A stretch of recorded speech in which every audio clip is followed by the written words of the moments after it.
Hey y'all, today we're going to be talking about something that was requested by a viewer, and that is how to make friends when you are blind or visually impaired.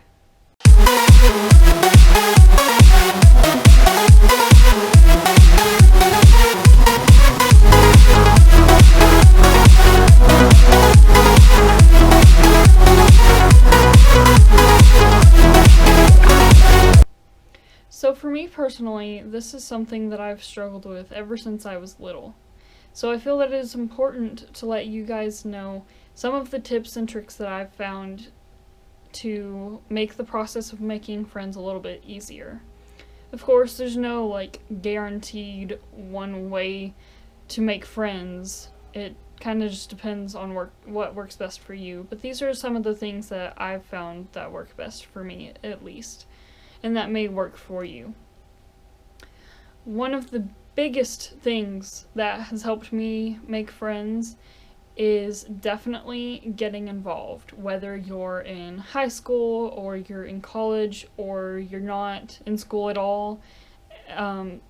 I definitely suggest getting involved. If you're in high school or college, then I would say get involved in a club. Find something that you're interested in and see if there's a club or an organization for your interests. In my opinion, that is the biggest source of friendships because you're around people with similar interests doing things that y'all are all interested in, which is a great conversation starter because for me at least, I never really know what to talk about with other people. So it's nice to have that initial conversation starter because you already know that you have at least one thing in common with that person. Y'all are both in the same club, doing the same thing. So you can start with something like that. So if you meet someone in the club or organization that you're in, say it's for, I don't know, game design, and you find someone that you think would make a good friend, go up to them and just start, introduce yourself, say your name and everything, and then just start having a conversation about game design. And then maybe that will lead to what your favorite game is, which could lead to what other things you like to do outside of gaming or outside of school, and then it could just go on from there. Another tip that I have is to not be afraid to go up to people and introduce yourself. This is something that even to this day, I still struggle with this. I am typically the kind of person that if I'm sitting somewhere and there's a group of girls talking off to my right, and I know they're talking to the right, and I know where they're at, I still won't go up and introduce myself because of various reasons. It may be because I can't, or I think they're going to judge me because I can't see, or I just am really nervous about what they're going to think of me in general, or I'm just not exactly the most social person. So there's lots of reasons it just depends on the day. But I've often found that when I actually go up and introduce myself to someone, that they were just as nervous to come up to me as I was about coming up to them. A lot of times people, they know that I'm visually impaired, and they don't necessarily think of it as a bad thing, like, oh, she's visually impaired, I don't want to hang out with her, but they just don't necessarily know how to approach you because you can't see, and they don't know exactly what they should say whenever they come up to you, and so they'll be really nervous about that. There's been so many times where my friends have been like, hey, so-and-so wanted me to tell you that they think you're a really great person, and I'm like, well, why didn't they come up and say hello? And my friend's like, they were just really nervous. They didn't know what to say to you or how to approach you. And so I just think that putting yourself out there and stepping out of your comfort zone and just actually going up to people and introducing yourself is a great way to make friends. It may not always go well, of course, but I feel that since I have started actually going up to people and introducing myself, I've made more friends because of that. And like I said, it's something that I'm even still working on. But I definitely feel that this has helped me make more friends.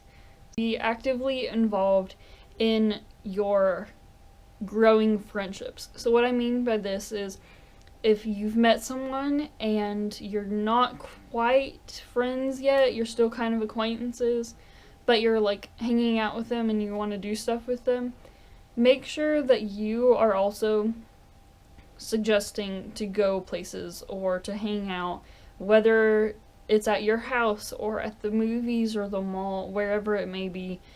Make sure that you're suggesting these things as well, because if the other person feels like they're the only one wanting to do stuff, or if the other person feels like they're the only one suggesting that y'all go do certain things, then they're eventually going to start feeling like you don't want to be friends with them, or you don't want to hang out with them, and they will start to distance themselves from you. I know that it can be hard to suggest things. As being visually impaired, most of us can't drive unless your vision is still really, really good.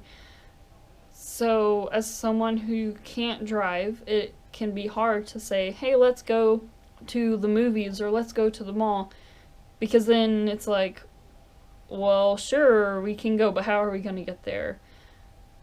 However, while we personally can't drive, it's still important to suggest ideas and things to do.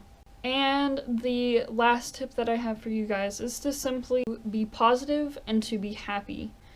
Whether you're hanging out with your friends that you've made already, or you're simply walking down the halls at school, or you're at work, wherever you are, be positive and be happy.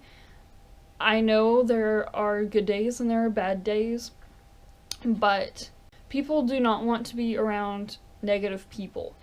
So if you're constantly being upset about something going on, or feeling sorry for yourself because you can't see, people aren't going to want to be around you if you are constantly negative all the time.